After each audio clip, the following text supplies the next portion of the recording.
आज हम पढ़ेंगे प्रमेय नंबर 10.6 जो लोकस बिंदु पथ से दी हुई है, जिसमें दे रखा है त्रिभुज की माध्यिका एक ही बिंदु से गुजरती है और यह बिंदु प्रत्येक माध्यिका को 2:1 में विभाजित करती है। ये हम पढ़ेंगे।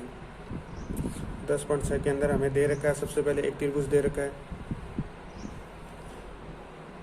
ये त्रिभुज हो गया। इस त्रिभुज की माध्यिकाएं त्रिभुज ए बी सी, इस त्रिभुज की माध्यिकाएं एक ही बिंदु पर मिलती है। ये माध्यिका इसकी हो गई, एक माध्यिका यहाँ से हो गई और एक माध्यिका यहाँ से हो गई। तीनों एक ही बिंदु पर मिलती है। A B C D E F, D E F हो गई, तीनों एक ही माध्यिका हो गई। तीनों माध्यिका यानी त्रिभुज ए बी सी की तीनों माध्यिका एक ही बिंदु एक ही बिंदु किस पे मिलती है? जी पे, बिंदु जी पे मिलती है। तो हमें सबसे पहले दिया गया है, सबसे पहले लिखेंगे दिया गया। क्या दिया गया है? त्रिभुज ए बी सी में A D B E C F तीनों माध्यिकाएं हैं। माध्यिकाएं यानी ये वाली माध्यिका, ये वाली माध्यिका, ये माध्यिका दे रखी है। और सिद्ध क्या करना है? सिद्ध करना है कि माध्यिका 2:1 में विभाजित होती है, यानी 2:1 में विभाजित होती है। यानी कि ए जी बट्टे क्या जाएगा? G D. ए जी अनुपात जी डी जो दे रखा है 2:1, दोनों को बट्टे में करेंगे तो कितना हो जाएगा? ए जी अनुपात डी जी बराबर हो जाएगा 2:1 यानी जे डी अनुपात। ये हो गया। इसके बाद करेंगे रचना। इसके बाद करेंगे रचना। अब रचना करते हैं। रचना के अंदर क्या करते हैं? जितनी ए जी है उतनी जी ओ एक पे बढ़ा लेते हैं, इसको नाम है जी। और ओ को सी से मिलाया और बी से मिलाया, तो लिख लेते हैं रचना के अंदर ए जी बराबर हो गया जीओ तथा ओ को बी व सी से मिलाया, बी व सी से मिलाया। ये रचना की। रचना के बाद क्या करेंगे? उत्पत्ति करते हैं।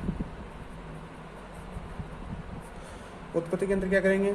हम उत्पत्ति के अंदर करेंगे सबसे ये वाला ए बी ओ, ये वाला ए बी ओ, यानी यहाँ लिख लेते हैं ए बी ओ को क्या करें? त्रिभुज से करेंगे। तो जैसे देखो इस साइड थोड़ा सा देखो, त्रिभुज लेते हैं।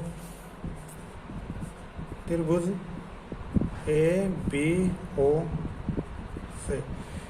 से कैसे होगा? देखो ये त्रिभुज बना लेते हैं। इधर ये है ए और ये वाला है बी और ये वाला है ओ। तीनों पॉइंट हो गए, 2 पॉइंट। और बीच में ये वाला लाइन जी एफ दे रखी है, इसको मान लेते हैं ये वाली जी एफ, ये वाली इसको मान लेते हैं एफ और ये दे रखा है जी। तो इसके अंदर मध्य बिंदु पर में कैसे लगती है? मध्य पर में ये एफ क्या है? ए बी का मध्य बिंदु। तो इसमें लिखेंगे एफ ए बी का मध्य बिंदु है। तो लिखो एफ ए बी का मध्य बिंदु है। क्यों है? क्योंकि सी एफ क्या है? माध्यिका। क्योंकि सी एफ क्या दे रखी है? इसकी ये माध्यिका दे रखी है, सी एफ इसकी माध्यिका। इसी प्रकार क्या जाएगा? जी बी, ये जी दे रखा है पॉइंट, ये जी बी क्या है? एस ए ओ का मध्य बिंदु। जी बी क्या दे रखा है? ए ओ का मध्य बिंदु है। क्यों है? क्योंकि ए जी बराबर हो जाएगा ओ जी, ये इसका रीजन हो गया, ए जी बराबर ओ जी हो गया। तो ये दोनों मध्य बिंदु पर में है। तो मध्य बिंदु पर में क्या कहती है, जब इसके मध्य बिंदु है तो ये वाली और ये वाली दोनों क्या होती है, समांतर। तो बी ओ समांतर हो जाएगा एफ जी के। क्यों हो जाएगा? मध्य बिंदु पर में से, जो 9th क्लास में आपने पढ़ी थी वही मध्य बिंदु पर में, मध्य बिंदु पर में से। अगर ये वाली बराबर है तो इधर वाली ये भी क्या होती है, समांतर रेखा है, बराबर हो जाएगी। तो क्या हो जाएगी, बी ओ बराबर हो जाएगा सी जी। रीजन देना चाहते हो तो यही मध्य बिंदु पर में से। अतः अब क्या लिख सकते हैं, अतः जो ये हो गया। इसी प्रकार कौन सा हो जाएगा, इधर वाला ये वाला त्रिभुज लेंगे ए ओ सी लेंगे, नहीं ए सी ओ इधर वाला लेंगे, तो इसमें क्या हो जाएगी, ये वाली समांतर हो जाएगी इसके, यानी कि इसको लिख लेते हैं इसी प्रकार ओ सी समांतर हो जाएगी बी जी।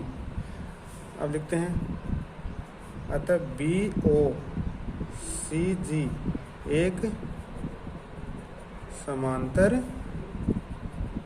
चतुर्भुज है। अब देखो बी ओ सी जी, ये वाला बी ओ सी जी, ये वाली इसके समांतर हो जाएगी, ये वाली इसके समांतर हो जाएगी रेखा। ये दोनों रेखा समांतर चतुर्भुज हो गया। इस समांतर चतुर्भुज हो गया। समांतर चतुर्भुज में क्या जानते हैं कि विकिरण क्या, ये समांतर चतुर्भुज दे रखा है जैसे, और ये विकिरण एक दूसरे को क्या करते हैं, प्रतिच्छेद करते हैं या संधिभाजित करते हैं, दोनों को संधिभाजन करते हैं। तो हम लिख सकते हैं कि समांतर चतुर्भुज के विकिरण परस्पर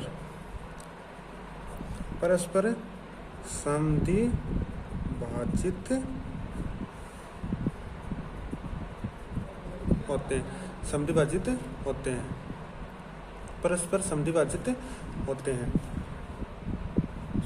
होते हैं। तो ये देखो, ये चतुर्भुज दे रखा है, इसके अंदर ए डी ये वाला बनाना जी डी, हाँ ये बना जी डी बट्टे जी ओ, यानी ये वाला और ये वाला यहाँ पे क्या कर रहे हैं, संधिभाजित हो रहे हैं। तो ये हो जाएगा जी डी बराबर हो जाएगा डी ओ।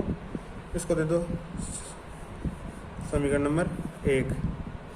अब हम क्या जानते हैं कि ए जी बराबर ओ जी, ए जी बराबर हो जाएगा ओ, ये ओ जी, ये दोनों बराबर है, कहाँ से की थी, रचना से, ये आ गई रचना से। अगर ये रचना से तो इसको क्या लिख सकते हो, ए जी बराबर हो जाएगा, इसको लिख सकते हो G D plus D O, यहाँ से जी डी प्लस जी ओ, इसको लिख सकते हो जी ई। अब यहाँ पे समीकरण 1 से हमें क्या देना है, डी ओ का मान कितना दे रखा है, डी जी। तो ये जी डी बराबर हो जाएगा जी डी, किससे, समीकरण नंबर 1 से हो गया। और इन दोनों को जोड़ेंगे तो कितना हो जाएगा, जी ई बराबर हो जाएगा 2 जी डी, और इसको अपॉन में लेके जाएंगे तो जी ई बट्टे जी डी बराबर हो गया 2 को करने से बट्टे 1, तो हो जाएगा ए जी अनुपात जी डी, तो 2:1 के अंदर। ये हो गया इंपॉर्टेंट थ्योरम है जो आपके आएगी।